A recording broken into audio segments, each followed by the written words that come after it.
नेपाली भाषामा सबै प्रकारका कथा भन्ने versatile YouTube channel all Nepali टेल्समा हजुरहरूलाई स्वागत छ। यदि हजुरहरू यस च्यानलमा नयाँ हुनुहुन्छ भने च्यानललाई सब्स्क्राइब गरी छेउमा रहेको बेल आइकन थिच्न नभुल्नुहोस् ताकि हामीले अपलोड गरेको हरेक भिडियोको जानकारी सबैभन्दा पहिला हजुर सामु आइपुगोस्।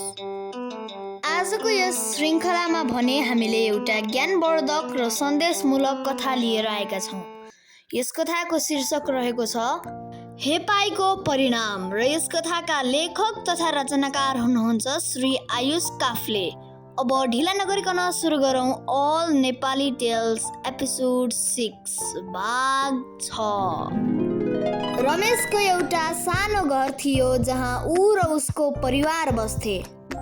उनीहरू एकदमै गरिब थिए, त्यसकारण उनीहरूलाई गाउँका सबै मानिसहरूले हेला गर्थे। रमेशलाई विद्यालयमा पनि एक्लै र अरू साथीहरूभन्दा टाढा राखिन्थ्यो। उसलाई र उसको परिवारलाई यस्तो गर्नुको कारण उनीहरूको गरिबी मात्र थिएन, उनीहरूको जात पनि थियो। त्यस गाउँमा चाहिँ अझै पनि जातीय विभेदको अन्त्य हुन सकेको थिएन। उसको मनमा सधैँ यही कुराले मात्र राज गर्थ्यो।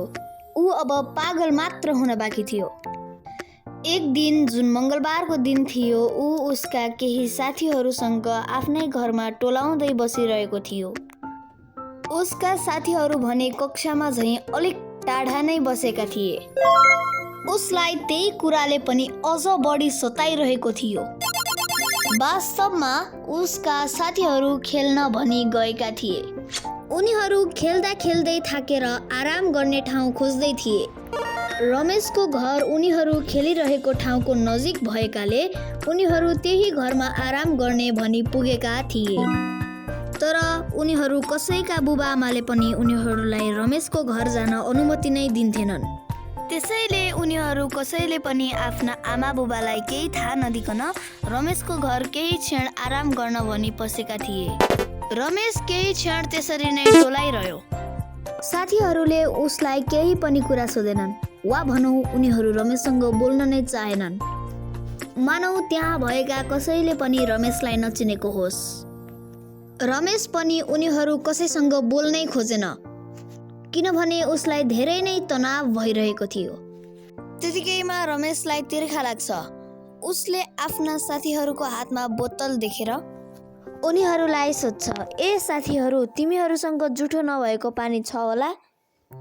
त्यहाँ मध्ये एक रोशन नाम गरेको साथीले उत्तर दिँदै भन्छ, छ न त छ, तर हामी पानी भए पनि तिमीलाई खुवाउनु त परेको कुरा छुन पनि दिँदैनौ, किनभने हामीलाई हाम्रा बुबाले तिमी र तिम्रो परिवारले छोएको केही कुरा पनि नलिनु र नखानु भन्नुभएको छ। तिमीले छोएको पानी त चल्दैन रे। रोमनको त्यस्तो नराम्रो र मनमा चसक्क बिज्ने वचन सुनेर उसलाई एकदमै नरमाइलो र नराम्रो लाग्यो। तर पनि रमेशले रोमनको कुरामा केही पनि प्रतिक्रिया नजनाइकन सरासर पानी लिन भनी पँधेरोतर्फ लाग्यो। उसको घरमा चाहिँ पानीको सुविधा थिएन, त्यसैले पानी लिनका लागि पँधेरोमा नै पुग्नु पर्थ्यो र त्यही पानीले एक दिनसम्म सबै कुरा गर्न पुर्याउनु पर्थ्यो। वास्तवमा उसको परिवार तल्लो जातिको भएकाले गाउँका मुखियाले उनीहरूको घरमा पानीको सुविधा दिएका थिएनन्। रमेश भन्दा पहिले पनि केही मानिसहरू पँधेरोमा पानी थाप्न गएका रहेछन्। ऊ पनि उनीहरू जसरी नै आफ्नो पालो कुर्दै थियो। उसको पछाडिपट्टि पनि केही मानिसहरू आइसकेका थिए।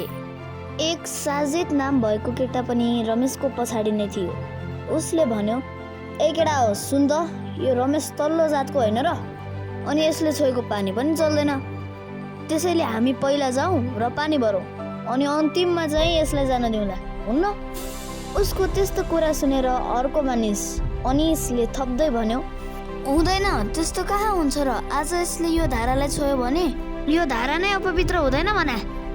अब सुन पानी छर्क्यौँ भने पनि फेरि यहीँबाट पानी थाप्नुपर्छ के? अनि अब पानी लिनलाई यो धाराले नछोइ भएन, अनि अप्ठ्यारो पर्दैन भने? त्यसपछि फेरि साजिदले थप्यो, ए हो त है, मैले त ख्यालै नगरेको। त्यसो भए एकेटा हो, अब यसलाई धारा छुन दिनुहुन्न, अब यसलाई यहीँबाट निकाल त। यी सबै कुरा सुनेर नरमाइलो लागिरहेको थियो रमेशलाई। ऊ केही नभनिकन उभि नै रह्यो। त्यतिकैमा सबै मानिसहरू मिलेर रमेशलाई त्यहाँबाट निकालिदिए।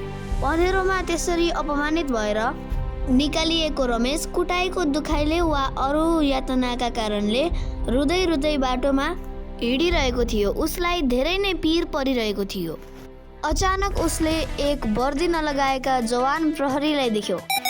एकछिन त रमेश पनि अचम्भित भयो। त्यसपछि प्रहरीले उसलाई सोध्न थाले, बाबु तिम्रो नाम के हो अनि तिमी किन यसरी रुँदै हिँडिरहेको?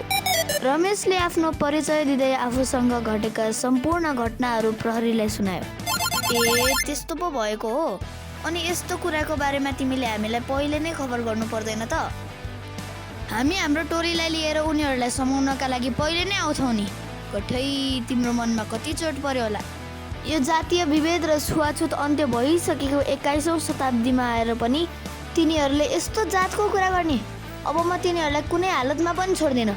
तिनीहरू कहाँ छन् भन त? तिनीहरूलाई जे गर्नुपर्छ म गर्छु। अब रमेशले प्रहरीलाई सबै मानिसहरू बस्ने ठाउँमा लिएर गयो र प्रहरीले त्यहाँ रमेशले देखाएका सबै मानिसहरूलाई नियन्त्रणमा लिए। रमेशले पनि प्रहरीलाई आफूलाई न्याय दिलाएकोमा धन्यवाद दियो र खुसी भई पँधेरोमा गएर पानी खाई आफ्नो घरतिर लाग्यो। त्यस दिनदेखि त्यहाँका सबै मानिसहरू स्वतन्त्र भए। समाप्त। हजुरहरूलाई आजको यो श्रृङ्खला कस्तो लाग्यो?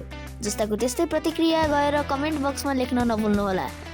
साथै हजुरहरूलाई आजको यस हाम्रो श्रृङ्खला मन पर्यो भने भिडियोलाई लाइक गरी आफ्ना 4-5 जना मिल्ने साथीभाइ तथा इष्टमित्रलाई सेयर गर्नुहोला भन्दै अल नेपाली टेल्स एपिसोड 6 भाग 6बाट अल नेपाली टेल्स टिम बिदा हुन चाहन्छौँ। हस्त धन्यवाद। शुभरात्रि।